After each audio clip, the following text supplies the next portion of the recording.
Auto-fit column width with text width. You can auto-fit column width to match the text width as you type. Don't waste time manually adjusting column width after typing. Here is a better approach. I click on the Sheet tab. Select View Code. This will open Microsoft Visual Basic window. From the Sheet tab Code window, click the drop-down arrow and select Worksheet.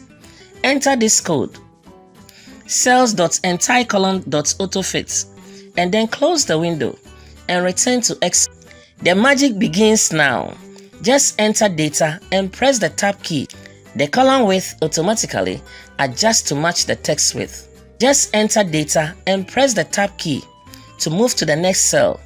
The column width automatically adjusts to match the text width. Just enter data and press the Tab key to move to the next cell.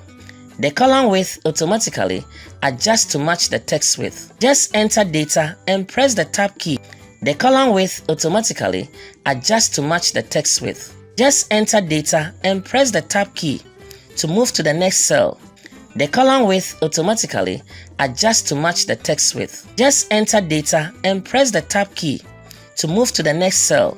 The column width automatically adjusts to match the text width. TechTricksGh. Like, subscribe, and hit the bell notification for more tutorials.